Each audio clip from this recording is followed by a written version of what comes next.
Xo'p, demak davom etamiz. Demak, birinchi stereotiplar haqida gaplashdik. Demak, investitsiyani faqat boylar qilishadi. Investitsiya bu boylar uchun degan tushunchani gaplashdik. Xo'p, yana bitta stereotip. Investitsiyani demak boshlash uchun juda ham ko'p bilim kerak. Chuqur bilimga va chuqur moliyaviy tahlil analitikaga ega bo'lgan inson undan keyin investitsiya qilishni boshlash kerak degan stereotip ham bor jamiyatda. Demak, bu ham noto'g'ri stereotip, noto'g'ri tushuncha. Sababi investitsiyani boshlang'ich bilim bilan ham, o'sha kichkina summa bilan ham boshlash mumkin degan bir fikrni hozir живой keyslar bilan, demak, haqiqiy keyslar bilan, haqiqiy misollar bilan tushuntirib beraman. Undan keyin demak, barcha pulni yo'qotish mumkin degan xavf bor. O'rta qatlamda, demak, ahvolini katta qismida, aksariyat qismida, demak, men agar investitsiya qilsam, barcha pullarimni yo'qotib qo'yaman degan qo'rquvi bor jamiyatda. Mana shu qo'rquvni yo'qotish uchun bir qator masalalarga oydinlik kiritish kerak. Nima uchun u barcha pullarini tikish kerak? Birinchi savol.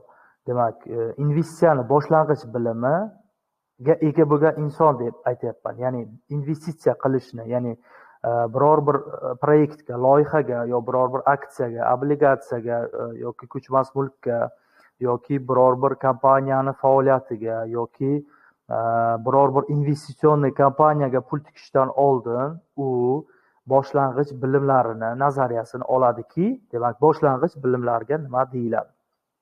Hech qachon butun boshli sarmoya tikadigan nimangizni portfellarga ajratib oling, ya'ni qismlarga yoki yacheykalarga ajratib oling. Misol uchun $10,000 olaylik.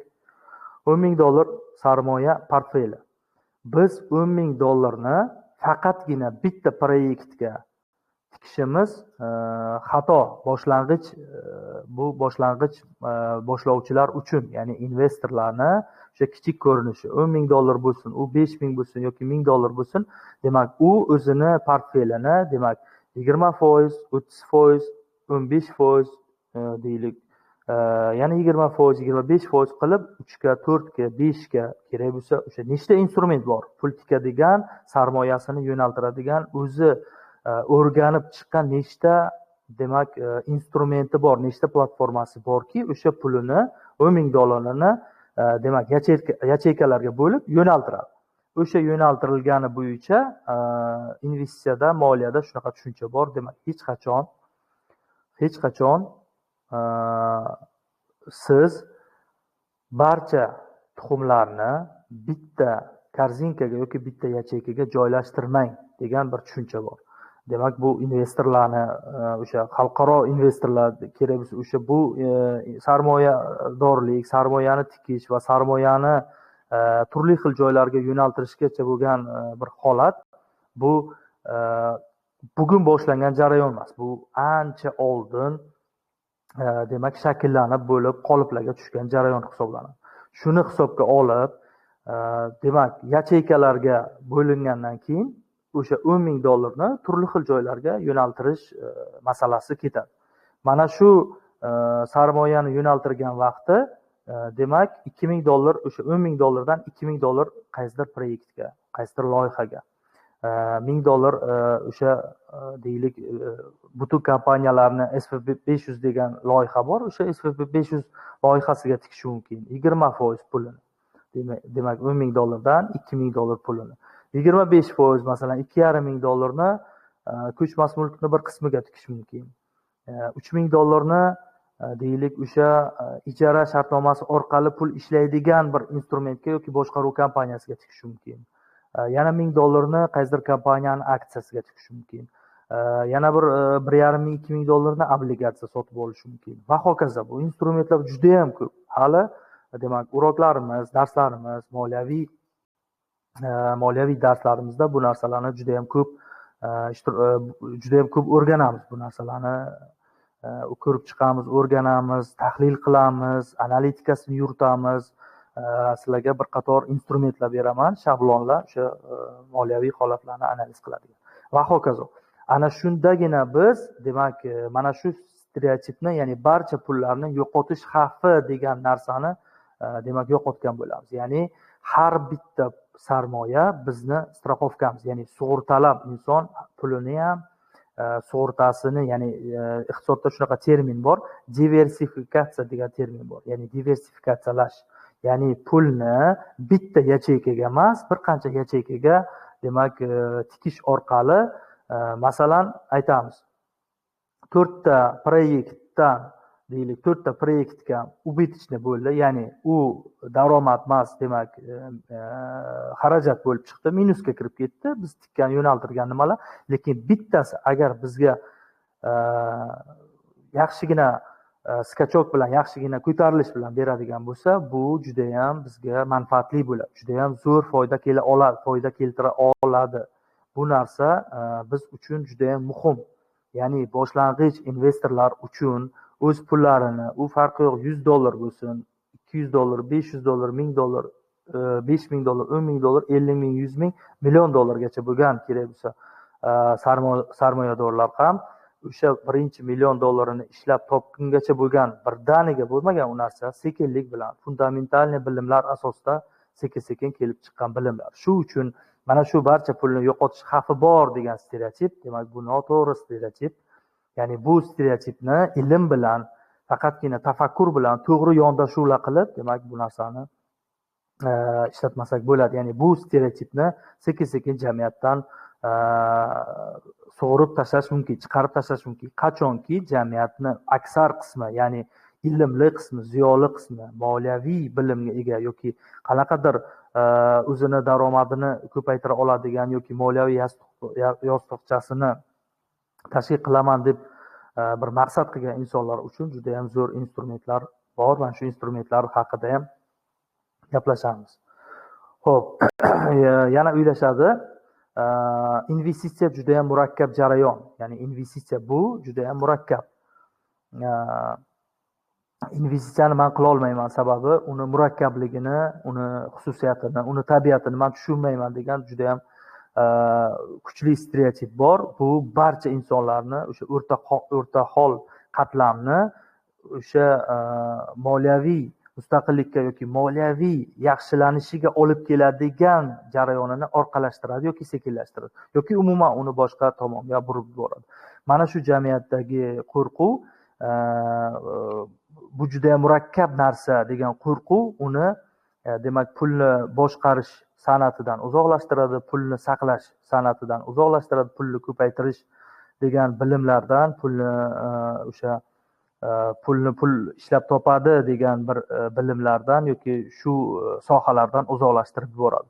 Shu uchun ko'pchiligi boshlanishiga umrini o'sha aktivniy, jismoniy, yaxshi shakllangan davrida ishlashadi, yaxshi oyliklar olishadi va bundan so'ng o'sha unga jismoniy holatdan qolgandan keyin yoki jismoniy faollikdan, aktivlikdan tushgandan keyin, mehnat layoqati susaygandan keyin yoki yo'qolgandan keyin juda ham qiynalishadi. Ya'ni umrini birinchi yarim yillikda juda ham yaxshi yashashadi, yaxshi ishlashadi va keyingi umrini ikkinchi o'sha yarmida qiynalishadi. Juda ham moddiylikdan, puldan, kapitaldan, jamiyatda o'sha yashash, turmush ko'rish, turmushligi kechirish, umr guzaronlik qilish kabi, hayot kechirish kabi turmushni nimalaridan juda ham qiynalishadi. Xo'p, shu uchun men bu narsalarni sekin-sekin tushuntirishga harakat qilaman va bu dasturimizga bevosita biz ekspertlarni taklif qilamiz albatta. Demak, o'sha finansiy, demak, moliyaviy ko'rsatkichlarga baland, moliyaviy instrumentlarni tashkil qilgan yoki moliyaviy instrumentlarni sozdavать qilgan, yaratgan insonlarni, kerak bo'lsa o'sha juda ham katta mirovoy darajada moliyaviy pulni investitsiya bilan ishlaydigan va pul investitsiyasini yaxshi tushunadigan praktik insonlarni albatta taklif qilamiz. Ular teoretik emas, albatta praktik insonlar. Shu uchun bu narsani demak bevosita nima qilamiz, demak Keyingisi, nega ko'pchilik investitsiyadan qo'rqadi? Nega ko'pchilik investitsiya qilishdan, umuman investitsiya degan so'zdan qo'rqadi? Investitsiya degan sohadan qochishadi. Demak, yo'qotish qo'rquvi birinchi o'rinda turadi. Kapitalni yo'qligi, savodxonlik yetishmaydi va aldanib qolamanmi? Demak, firibgarlarni o'sha tuzog'iga tushib qolishdan qo'rqishadiki,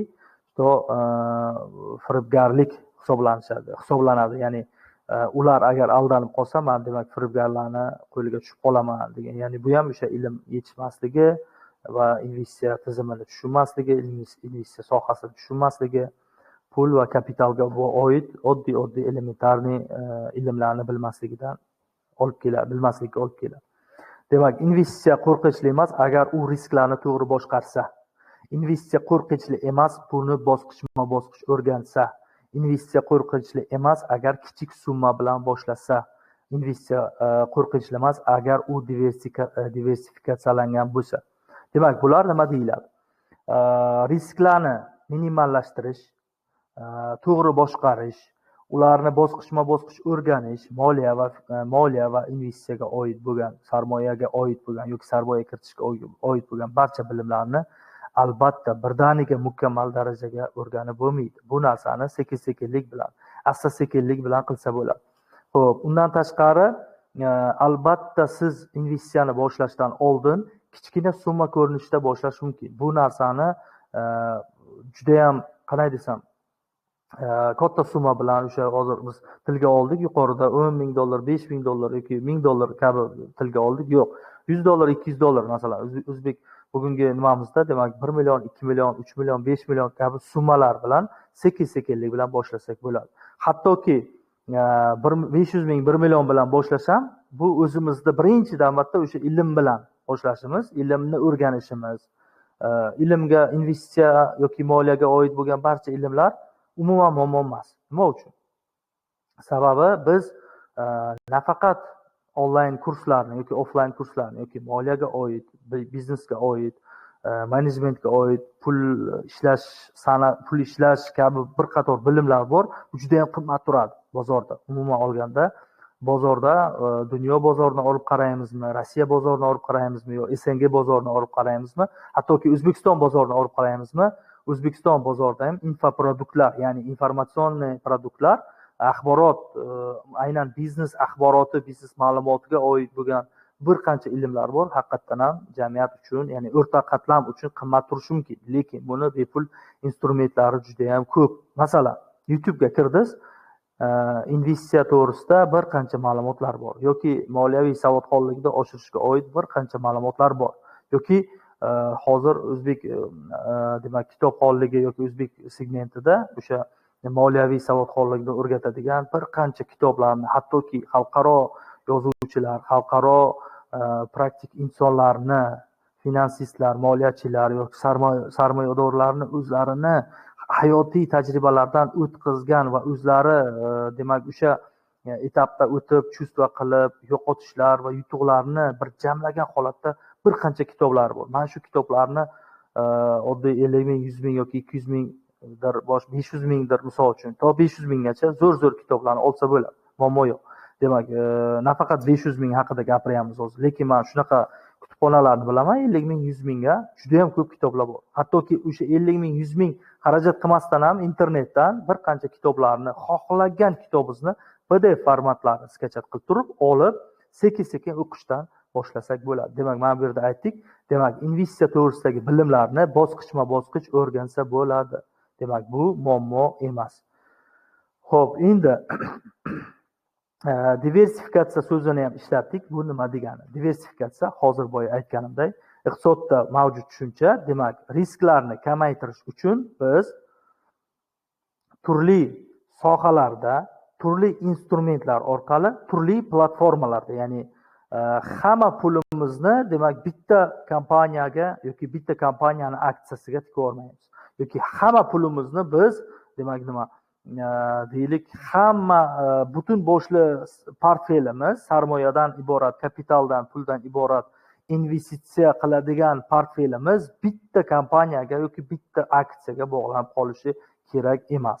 Demak, bu bu ham xavfni, risklarni keltirib chiqaradi. Biz o'sha investitsion portfelimizni bir qancha bo'laklarga bo'lib, ana undan keyin yacheyka demak joylashtirib qo'yishimiz kerak bo'ladi. Bundan tashqari, demak investitsiyani asosiy afzalliklari nima degan savollarimiz bor. Mana shu savollar, demak, ularning afzalligi inflyatsiyadan himoya qiladi, pulni qiymatini saqlab turadi, passiv daromadlarni, ya'ni aksiyalarni, obligatsiyalarni, ko'chmas mulklarni aks ettiradi va uzoq muddatli aktivlarni boshqaradi. O'sha finansiy bogatство deymiz, ya'ni moliyaviy boylik holatini saqlab turuvchi narsa. O'zi umuman olganda investitsiyani afzallik tomonlari shu, ya'ni insonni moddiy holatini to'g'ri saqlash, ya'ni biz oddiy bankka borib shunchaki ko'pchilik nima qiladi? Bankka borib, demak, yacheyka ochtirib, uni omonatlarga, ya'ni rus tilida vklad deymiz, omonatga qo'yadi va uni qanaqadir foiz holatda nima. Bu bizda shariatimizga birinchidan to'g'ri kelmaydi. Islom holatida, islom dini holatida bu narsa, demak, bizga noto'g'ri tushuncha. Demak, biz bankdan vklad omonat sifatida quruq foiz olib yotishimiz, demak, bunaqa holatda ishlashi kerak emas. Investitsiya halol, to'g'ri va shariat qoidalariga asoslangan bo'lishi kerak. Undan tashqari, investitsiyani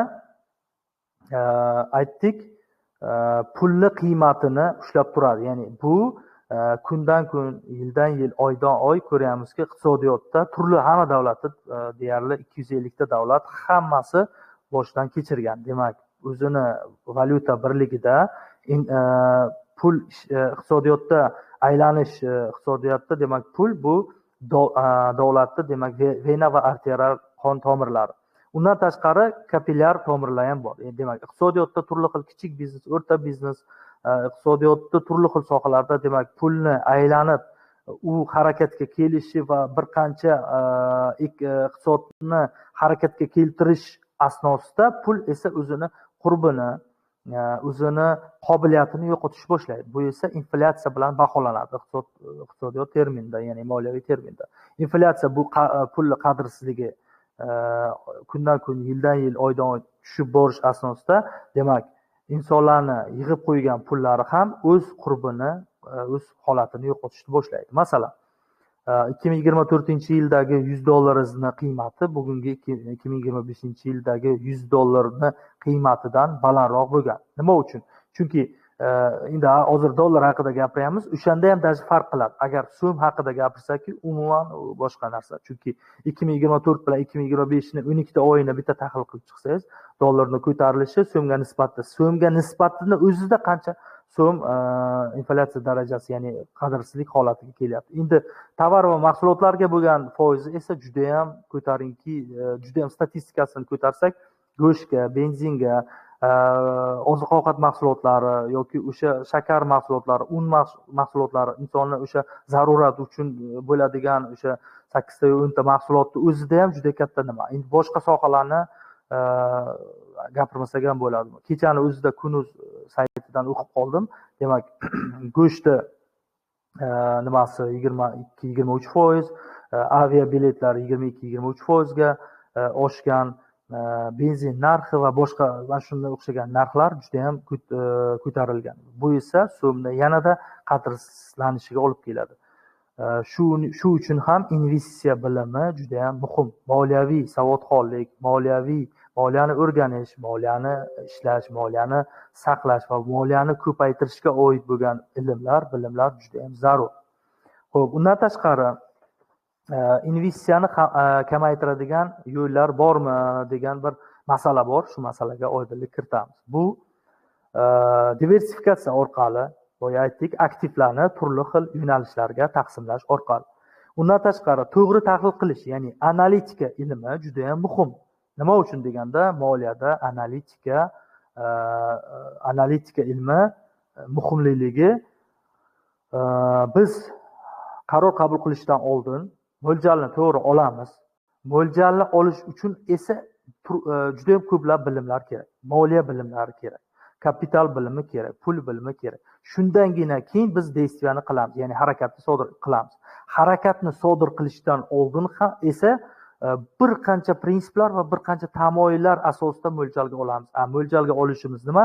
Mo'ljalga olishga vaqt ko'p ketadi. Ya'ni biz ilm olamiz, o'rganamiz, ko'nikma, malaka oshiramiz. Tajriba esa harakatdan keyingi etap. Ya'ni harakat qilamiz, undan keyin sekin-sekin tajriba kelib chiqadi. Biz o'sha ilmni olish va o'rganish asosimiz ham tajriba. Bu ham bizga juda ham qo'l keladi turli xil to'g'ri qarorlarni qabul qilish uchun. Undan tashqari investitsiya qilishdan oldin, ya'ni pulni sarmoya qilishdan oldin biz o'sha sarmoya qiladigan instrumentlarni to'liq o'rganishimiz kerak, to'liq o'rganib chiqishimiz kerak. Va investitsiya qilishda sabrli moliya kiritishda, moliyani boshqarishda, sarmoya kiritishda insonda juda ham sabr qilish insonda muhim narsa. Demak, sabr qilish. Investitsiya bo'ladi краткосрочный и долгосрочный, ya'ni demak qisqa muddatli va uzoq muddatli bo'lishi mumkin. Uzoq muddatlida albatta sabr qilish ko'zda tutiladi. Ya'ni qisqa muddatlida biz protsentni kamroq, ya'ni kamroq foyda olishimiz mumkin ulush sifatida.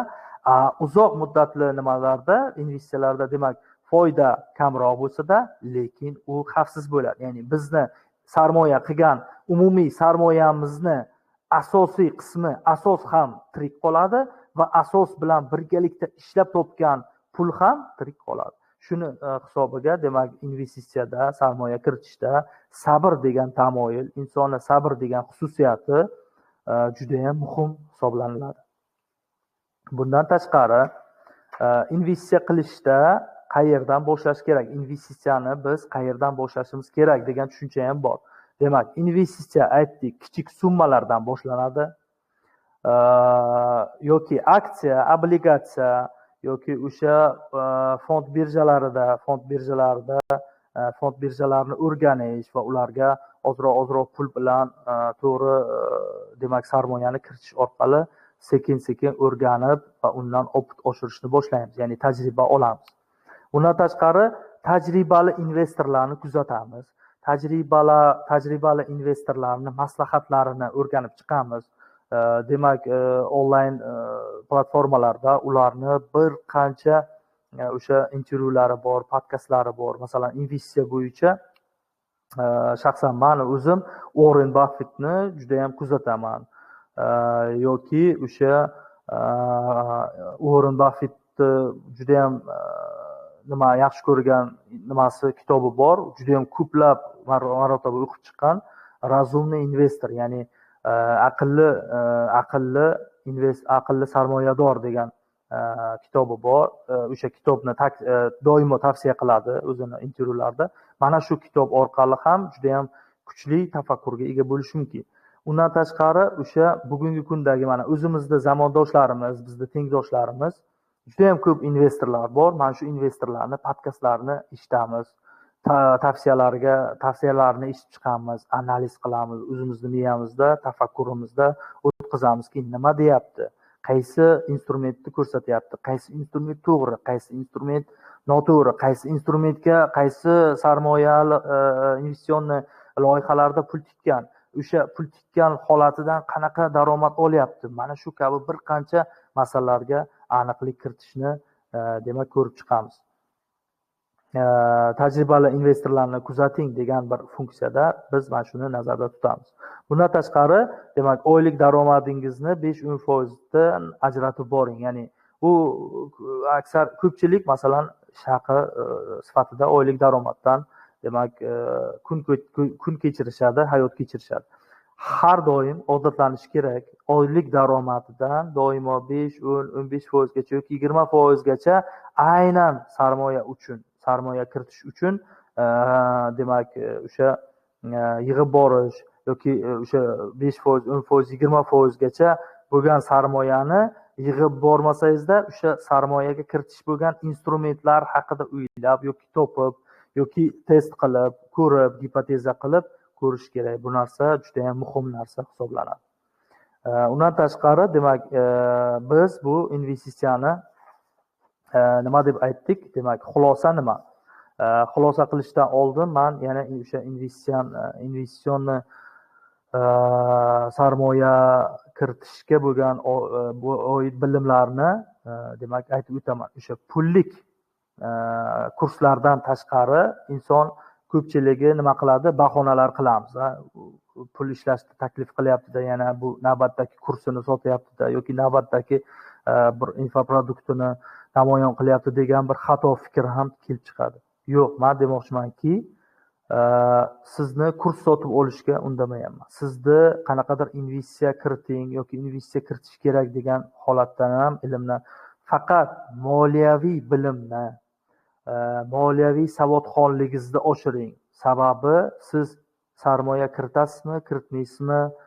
Siz keyingi hayotingiz davomida o'z oylik daromadingizdan investitsiya haqida yoki saqlab qolish yoki uni ko'paytirish ilmni olasizmi, olmaysizmi?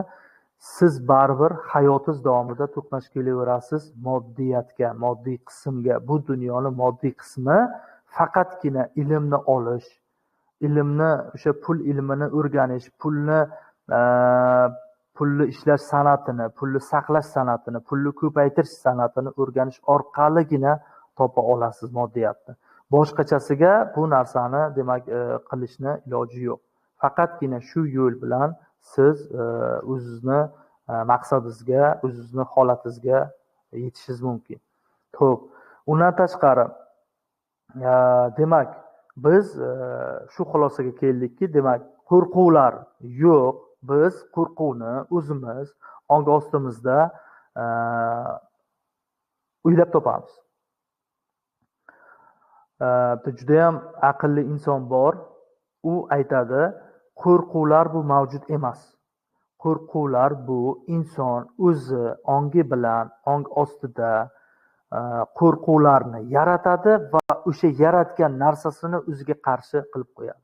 Shu uchun ong ostidagi qo'rquvi o'zi bilan o'zini fikrlashiga, o'zini to'g'ri qaror qabul qilishiga to'sqinlik beruvchi eng katta omil hisoblanadi. Shuning uchun ham inson qaror qabul qilishda ko'p ikkilanadi. Ko'p qo'rquvi asosida qo'rqadi va qaror qabul qilishdan chekinadi. Va orqaga qaytadi. Yo'q, bu men emas ekan, men uchun emas, bu boylarning ishi. Men u narsani qila olmayman, u narsani qilish uchun juda ham katta pul kerak. Demak, u narsa uchun menga bilim yo'q, u narsa uchun menga tanish bilish yo'q. Erta bir kun men aldanib qolsam, men xonavayron bo'laman degan qo'rquvlar insonni pulni boshqarish, pulni saqlash, pulni ishlab topish va pulni ko'paytirish kabi muhim bo'lgan hayoti uchun eng zarur va muhim bo'lgan ilmdan, sohadan chekinishadi va juda ham uzoqlarga ketib qolishadi. Va vaholanki oxir oqibatda baribir pul san'ati, pulni bilish san'atiga demak tushib qolishadi va buni noto'g'ri demak stereotip jamiyatdagi noto'g'ri qo'rquv, noto'g'ri tafakkur uchun bu sohaga kirishmaydi va bu sohani o'rganishni xohlamaydi va oxir oqibat baribir qariligida bo'lsin, o'rta yoshida bo'lsin qiynaladi, moddiyatdan qiynaladi va yashash turmush tarzidan qiynaladi va oxir oqibatda nolinuvchi inson pozitsiyasiga o'tib qoladi. Nolinuvchi inson pozitsiyasi bu jamiyat uchun qaysidir ma'noda xavfli. Nima uchun xavfli? Chunki tafakkuri qancha kichkina bo'lsa, insonni tafakkuriga qarab inson moddiy daromadni topadi. Ya'ni insonni men nimaga o'xshataman? Insonni miyasi, insonni tafakkuri agar yo'lbars bo'ladigan bo'lsa, fikrlashi yo'lbars bo'ladigan bo'lsa, yo'lbarsning dumi uni daromadi.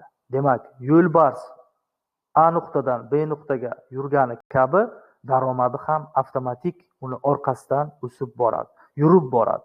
Demak, hech qachon daromad, ya'ni men birinchi daromadim zo'r bo'lsin, ana undan keyin o'qiyman, undan keyin tafakkurim ustida ishlayman, undan keyin harakat qilaman men fikrlashimni o'zgartirishga degan bir tushunchani qo'yadi inson.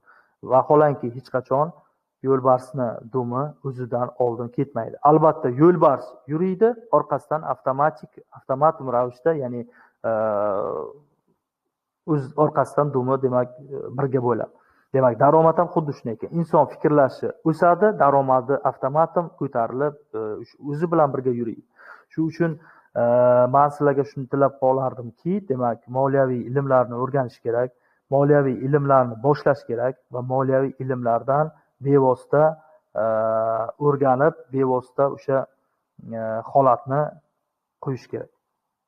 Bundan tashqari risklarni boshqarishni o'rganish kerak. Nima uchun risklarni boshqarishni o'rganish tavsiya qilinadi?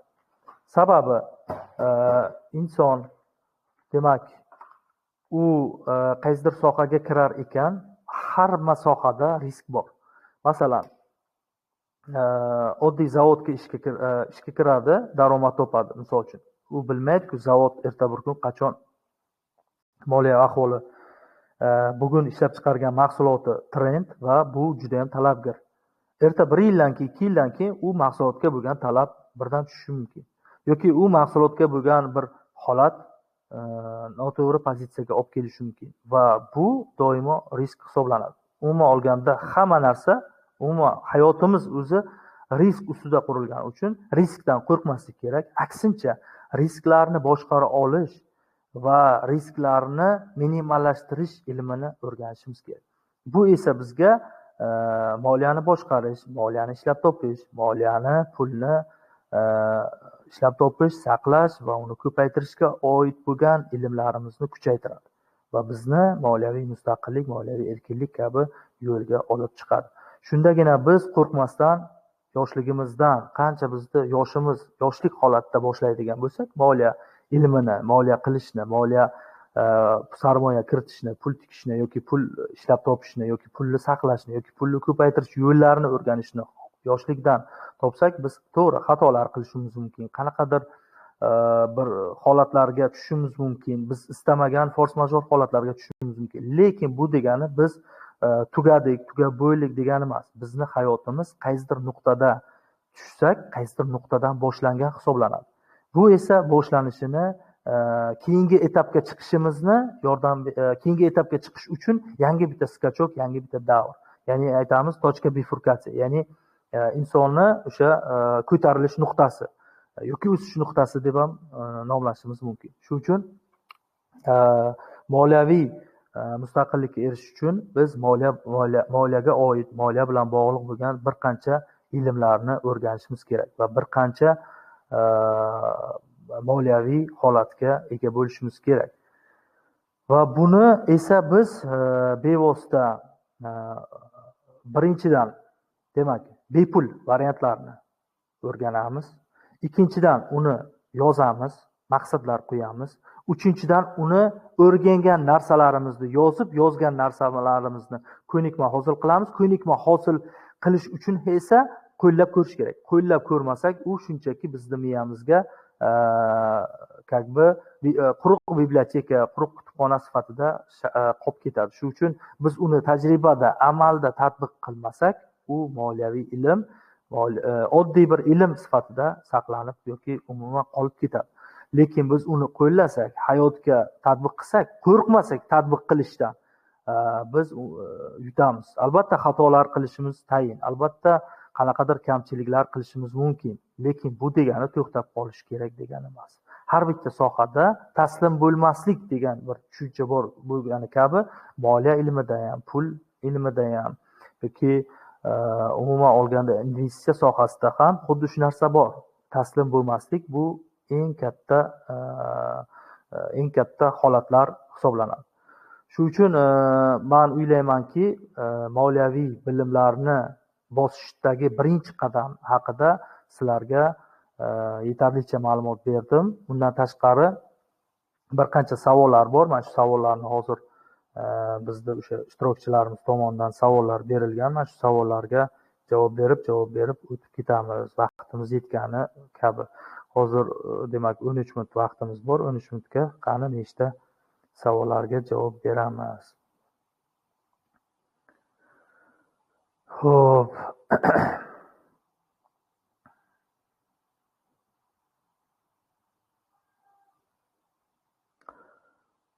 savol berdilar.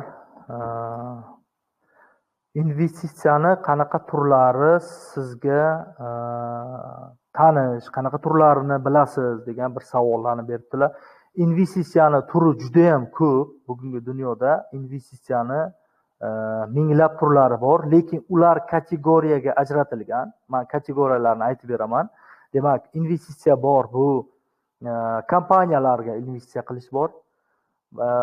Investitsiya bor kompaniyalarning aksiyalariga, opsionlariga investitsiya qilish bor. Bor, demak,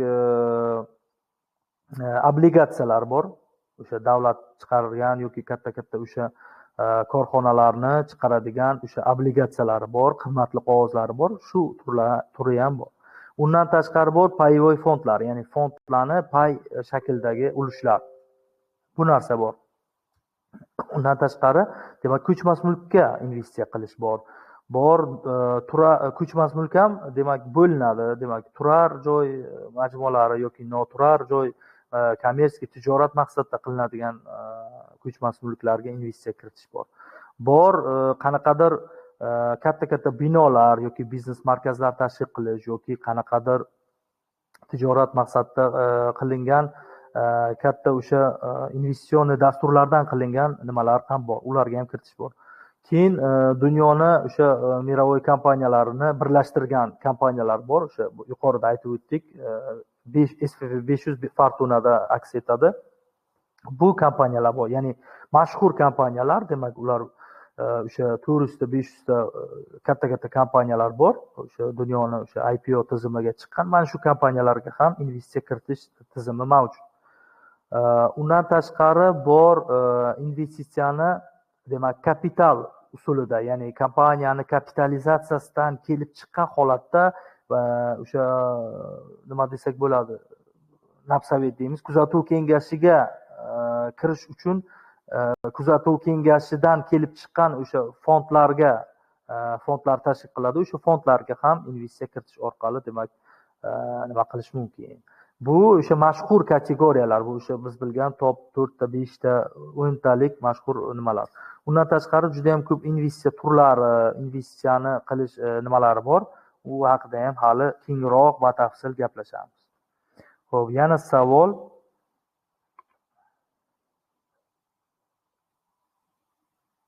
Xo'p. Investitsiyani riskli mashg'ulot deb nima qilasizmi, hisoblaysizmi degan savol bor.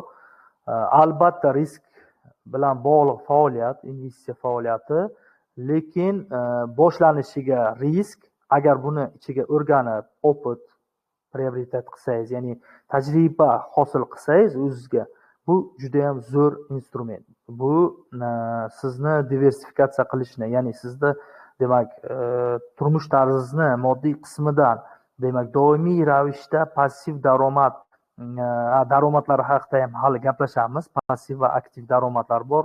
Passiv daromadlarga nechta kiradi, aktiv daromadlarga nechta kiradi, hali buni batafsil yana ko'rib chiqamiz, xudo xohlasa. Mana shu narsada, demak, riskli mashg'ulot faoliyat deb atayman, lekin bu o'ziga xos faoliyat. Ya'ni bu faoliyatdan juda ko'pchilik qo'rqadi, pul bilan bog'liq, pulni yo'qotish bilan bog'liq faoliyat bo'lgani uchun. Lekin buni agar ilmini yaxshilab o'rganib olsangiz, buni malaka va ko'nikmani hosil qilsangiz, aslida bu juda ham zo'r narsa. Rivojlanasiz, faqatgina rivojlanasiz, hech qachon yutqizmaysiz. Yutqizasiz, to'g'ri. Aytadi-yu, yutish uchun kamiga 100 marta yoki 1000 marta yutqizishing kerak.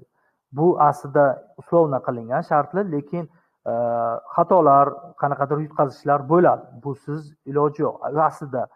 Aslida g'alaba muvaffaqiyatsizliklarni, yutqazishlarni, xatolarni bitta bir qismchasi xolos g'alaba. Aslida esa muvaffaqiyat qozonish, g'alaba qilish yoki yutish degan tushunchani o'zini ostida 80% ostida yutqazish yotadi. Yutqazish va yutqazishdan xulosa chiqarish va shundan tajriba hosil qilish va hech qachon taslim bo'lmaslik. Mana shu kabi bir qancha masalalar bor. Xo'p, vaqtimiz kam qoldi. Yana ikkita savollarga javob beramiz. Shu bilan Demak, yakunlaymiz.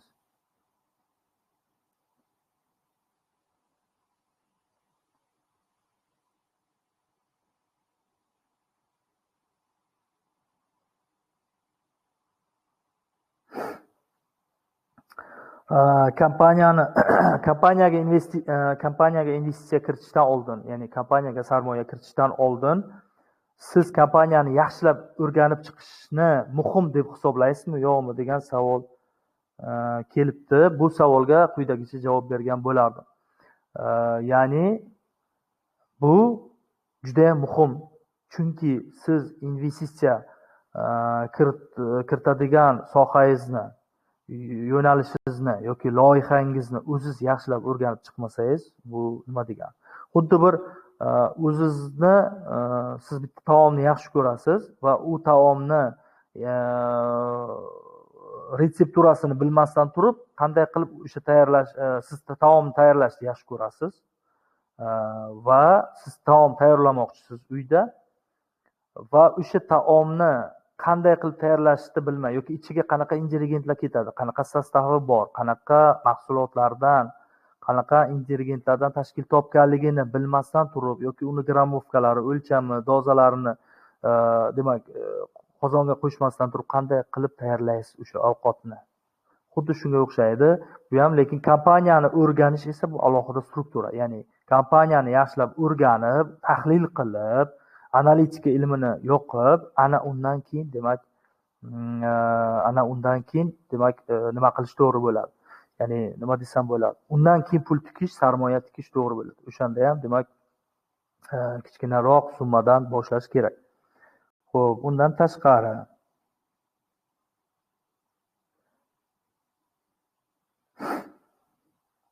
yana shu savolga o'xshagan savol ishlatilibdi. Demak, sarmoya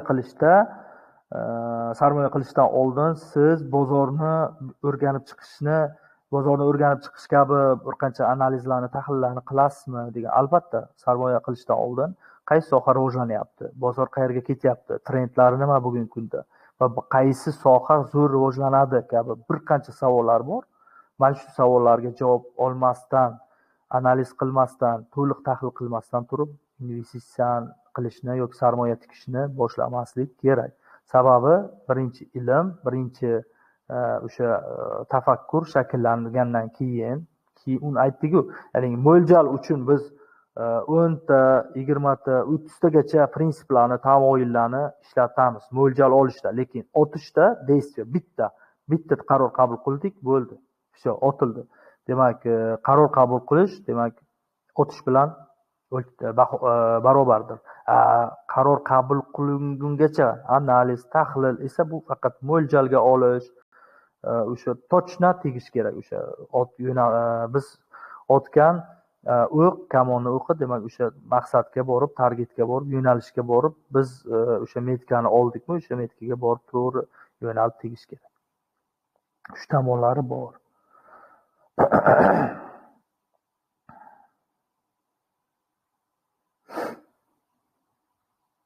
Bitta zo'r savol tushibdi.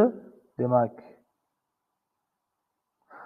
ko'chmas mulkka investitsiya kiritish. Nima deb o'ylaysiz? Ko'chmas mulkka investitsiya kiritish bu yaxshi aktivmi, ya'ni ishonchli, mustahkam investitsiyami, sarmoyami deb savol tushibdi. Bu juda ham zo'r sarmoya.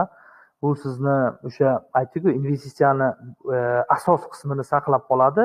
To'g'ri, foyda topish kamroq bo'lishi mumkin, lekin bu xavfsizlik nuqtai nazaridan juda ham zo'r instrument, chunki ko'chmas mulk mana bir qancha asrlardan beri desak ham bo'ladi, bir qancha yuz yillardan beri demak doimiy ravishda oshib, ko'tarilib, o'zini salohiyatini, o'zini o'sha tobora mustahkamligini oshirib boryapti.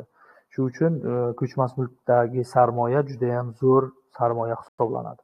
Lekin buni ham ilmini o'rganib, buni ham yaxshilab, o'sha ko'chmas mulk har xil bo'lishi mumkin. Ko'chmas mulk har xil kompaniyalar, quruvchi kompaniyalardan bo'lishi mumkin. Buni yaxshilab o'rganib chiqib, undan keyin demak nima qilish yaxshi hisoblanadi. Demak, vaqtimiz o'z nihoyasiga yetdi. Demak, sog' bo'linglar, salomat bo'linglar. Keyingi darslarimizga uchrashguncha xayr.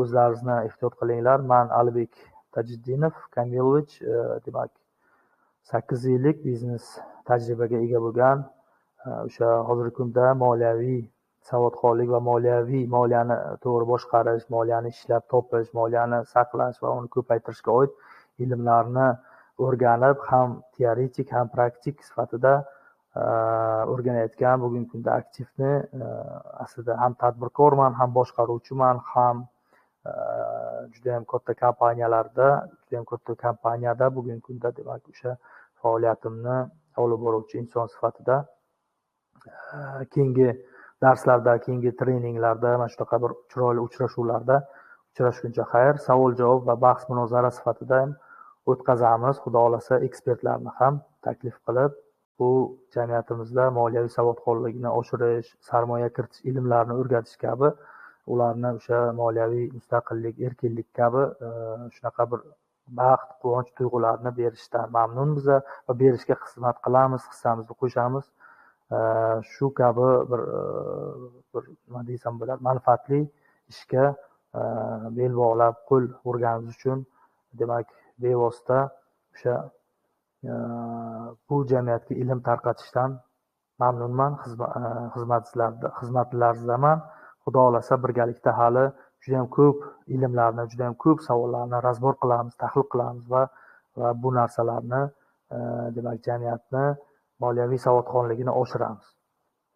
Sog' bo'linglar, salomat bo'linglar, o'zlaringizni ehtiyot qilinglar. Ro'za Ramazonlar muborak bo'lsin.